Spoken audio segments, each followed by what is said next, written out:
Hey guys, what's going on? It's Ash here coming at you today in Clash Royale. And guys, oh boy, I have a story to tell. I originally recorded this video right just like a half an hour ago using this deck. It's a really interesting, I'm not sure if it's going to be tier 1 new meta, but I've noticed that on Stats Royale, they show the decks, the top challenge win decks, and they show decks that just recently went 12 wins in a grand challenge. I like to look there for inspiration. I found 2 pros recently, including LiquidWolf here, went 12-0 using this new Zap Bait deck.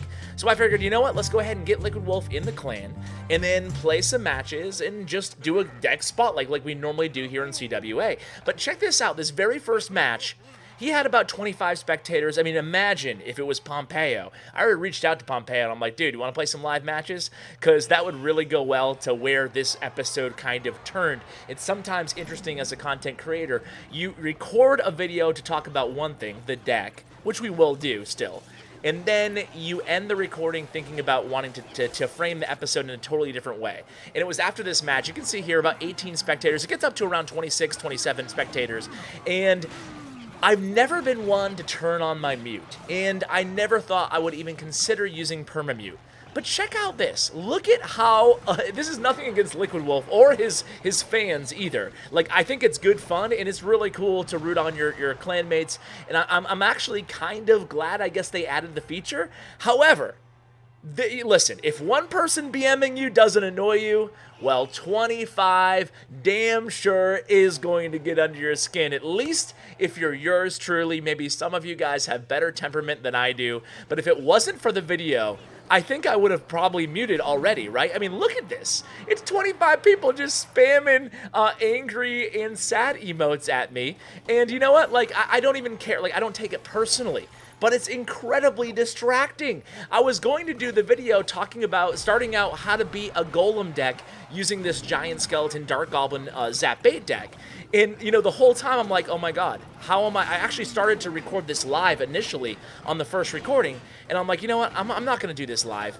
I am going to redub this or talk over it again and just talk about the spamming of emotes. How are you guys doing this? Are you hanging in there? I mean, what's going on with the spectator BM? It's crazy, and you know what? I do like it in theory. I do. I like the spectator BM. However, and I like how it fits into Clan Wars where you can cheer on your clanmates. It's awesome in that regard. However, I don't like to put mute on.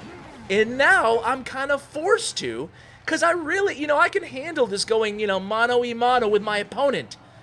But if you add in 20, 30, 40, heck, if I play Pompeo, 300 people BMing me on the sides, I'm never going to go ahead and take permanent mute off. I'm going to keep it on now, and I don't really want to be in that position. So maybe there ought to be a way to mute your opponent's spectators and not them.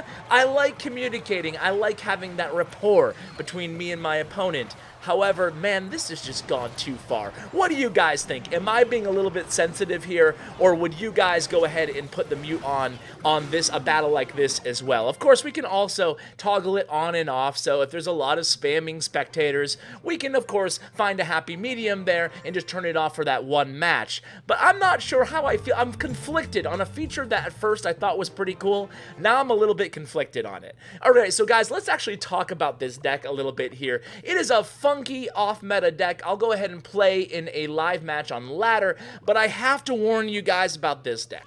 I played probably about 40 matches. I just spent the last 2 hours playing this deck, and I failed miserably. I punted like 300 trophies. I got 100 of them back with this deck on ladder. I personally would not advertise this as a ladder deck under any stretch of the imagination. For whatever reason, I just can't get the job done. Of course, I'm not much of a Zap Bait player myself. LiquidWolf, obviously, a really, really good player. You're going to see him shut down Expo, which really is the easiest matchup for this deck. You start talking about difficult matchups, you're looking at 3 Musketeers, because we don't have that big spell, even though we do have Giant Skeleton, and we're looking at kind of Giant Double Prince, Golem Double Prince, those decks where you need a lot of big bodies, and we only have really 2 in this deck. We have Giant Skeleton, who costs 6 elixir, and Miner, who costs 3. But back to my own little story there, guys. So I hop into a grand challenge. I did a lot better. I went 7-3, which, you know, isn't anything to write home about, but considering how bad I was doing with this deck on ladder, I'll be honest with you guys, I thought about not even uploading the video just because of how awful I was doing with the deck on ladder, but I never like to do that. If I'm doing amazing with the deck, I'll always ask a pro or somebody else for a second opinion before I share it, and likewise, if I'm doing really terribly with the deck, I always kind of ask second opinions. I asked actually Azili's about this deck, and he said, oh yeah, this is a really, really, really good deck.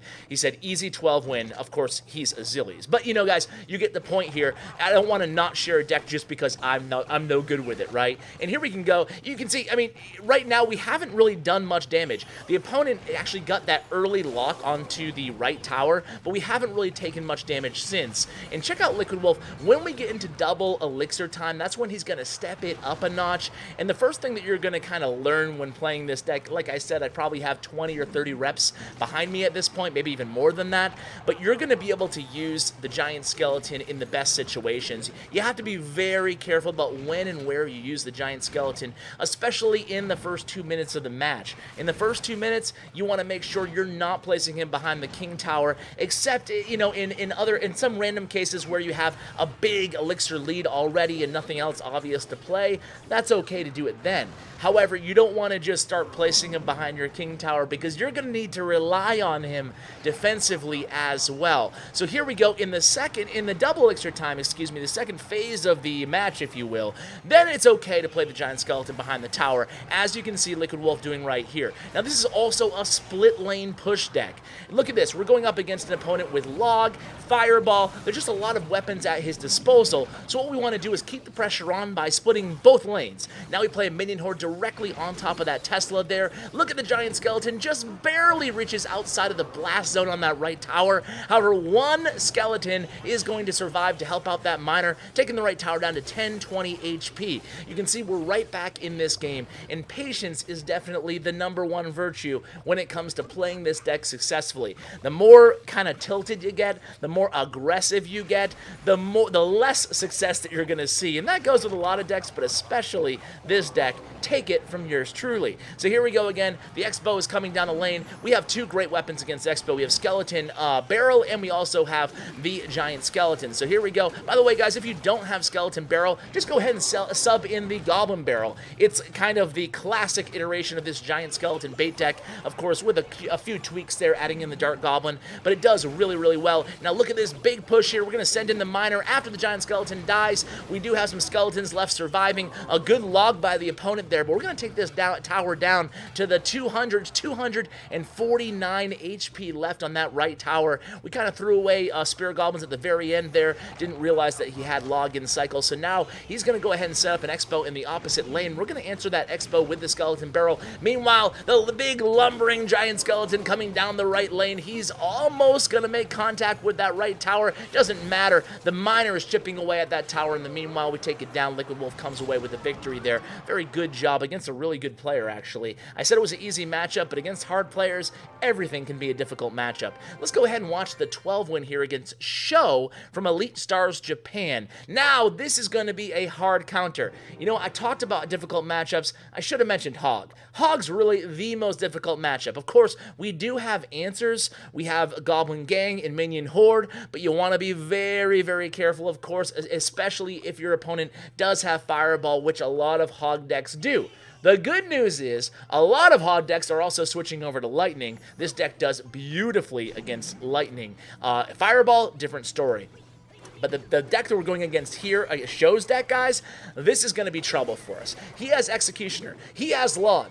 He has Fireball, and he has Tornado. This is the definition of a hard counter, ladies and gentlemen. So how are we going to beat this deck? You can see the predicted Fireball comes down. That kind of opens us up to be able to play a little bit more aggressive with the spam once he uses his log here. But we're going to find out really fast that he's going to have every trick in the book here. So we put down the Goblin Gang behind the Goblins after he uses the log. But check that out. Man, it's the NATO.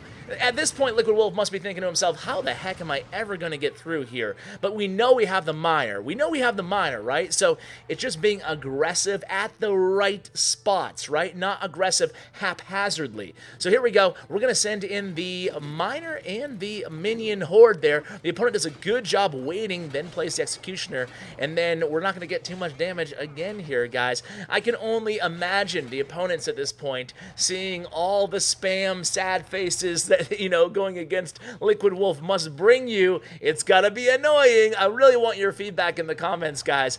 How do you feel about this? Like, I am so conflicted. I've never been more curious to read your comments on how you're handling going up against opponents who have 5, 6, 7, 25, 30 live spectators who are spamming BM at you. Yeah, it's not fun. It's not fun. Anyway, you can see here, we actually did get to that right tower, taking it down to 1751. It is the double elixir time, the last minute of the match, so we are safe to drop that giant skeleton behind the king tower there, and then we place the minion horde a little bit up, knowing that he has fireball in hand there, so we really did a good job mitigating what could have been tower down there on the left. So here comes Executioner. We have the Dart Goblin setting up beautifully, just sniping that knight, but they're going to NATO everything together. So this is actually good right now. He's used a lot of his strongest counter cards. He does have Hog in hand. What we do is we decide to block the lane, and that's something I've been doing as well lately, guys. I'll block the lane with the giant skeleton. It's not the ideal Hog counter, but it's going to make for a really nice counter push, and it'll still help out a little bit with those swings against the Hog Rider. So here it goes. We're hitting opposite lane here, knowing that the opponent is really low on elixir. We go in with the skeleton barrel. The opponent's going to have to answer that skeleton barrel, but he decides not to. That's going to take that right tower all the way down to 500 HP. Meanwhile, we're going relentlessly here with two giant skeletons. Now a miner on the left tower. The opponent is dangerously low on elixir at this point, guys. Check this out. Dart Goblin comes through. Miners on the tower. It's going to finish with LiquidWolf. You can see the split lane pushing that we talked about, guys. Really, really good job there. Finishing strong by LiquidWolf. This deck is a high skill cap deck. LiquidWolf, maybe he can pull it off every time, but hey, yours truly, I don't know. We're going to go ahead and hop into a ladder battle here. Again, as I mentioned, guys, this video was pre-recorded. I initially recorded it in real time, and then I was like, nah, I got to talk about these emotes. That's it. I got to talk about the emotes. But anyway, here we go. We're into a ladder match here. We're going to start by splitting the Goblin Gang in the back here. I will play the Spear Goblins as an opening play at the bridge, because sometimes the opponent will use Zap or a Log just against Spear Goblins, considering we have so many cards here that we can take advantage and punish after they do that. I think it's a good opening play, and sometimes I'll do it super aggressively, like in the first second of the match, I'll drop sometimes that Spear Goblin. So check this out. We're going to take some early damage here. I forgot how it happened, but it happened. So we're gonna just, when I don't know what to do sometimes, I'll cycle a goblin, a skeleton barrel in the back. That's exactly what I did here, and he comes in with the Executioner. So not very happy to see the Executioner. I decide to go ahead and split lane push again here. So I'm gonna send in the Miner, but I juke with the Miner. I sent him in the right side, or at least I thought I was gonna juke with the Miner, right? Kind of an Ash fail there. I probably should have sent the Miner in the left side. I decided to go really aggressive, send the Miner in right onto the Executioner, hopefully having him retarget. Didn't work out at all. So at this time, I dropped the skeleton barrel to try to kind of distract that Executioner. Check out that Dart Goblin, guys. He comes through huge for me there because the opponent missed a log. Honestly, now looking back, I probably should have lost this match. I made a stupid mistake with that Miner, and then my opponent made a silly mistake. I won't call him stupid. We'll call him silly. By using the log and missing my Dart Goblin there. So I was given a second chance here, even though I am in the damage deficit. Meanwhile, my opponent is only level 12, so he does have, I do have the advantage going into this match. As you can see, there's so many different options in this deck that you gotta play around. get 10 matches, get 20 matches under your belt before you can even have a feeling of what success will look like playing this deck. So here we go. I tried to lure out his Executioner in the right lane. I actually worked there, so then we get the Miner and the Minion Horde in the left lane, knowing that he didn't have Executioner left to block me there. So now I decide to go super aggressive in the left lane there, knowing that or at least thinking that I had the elixir advantage. So here comes the Skeleton Barrel along with the Giant Skeleton. He's going to go ahead and kite that Giant Skeleton into the opposite lane. I go ahead and immediately play my Goblin Gang. I bait out his log there. I probably could have used the Minion Horde there. Instead, I go with the Spirit Goblins and the Dart Goblin. I have Dart Goblin opposite lane. My tower's down to 244 HP. I know this is a do or die push, so I go all in here in the left lane. It's Spirit Goblin. It's Skeleton Barrel. He's still having to deal with this Giant Skeleton. I kind of waste a zap there, but I do get the Skeleton Barrel to the tower. Beautifully done there, the Skeletons. We got 3 or 4 locked onto that tower. I send in the Miner. Even with that beautiful NATO by my opponent, I'm going to be able to cycle to a zap, get that left tower down. Boom! Shaka laka. I gotta do it more filling. Boom shakalaka. There it is, guys. Guys, I hope you enjoyed this video. I have Perlimute on, so if you see me on ladder, nothing against you. I love you, but I'm not gonna do it. I'm not gonna deal with it. I'm not gonna deal with all the spectators BMing me too. I have my limits, ladies and gentlemen. So guys, I hope you enjoyed the video. Thank you to LiquidWolf. You can see his player stats and information all in the description below on statsroyale.com. Also, huge shout out to Bren Chong, my YouTube partner. Check out Bren's information as well in the description below. Bren, by the way, will be on a voice interview soon here on CWA, so stay tuned for that. Guys, thanks so much for watching, and as always, take care, guys.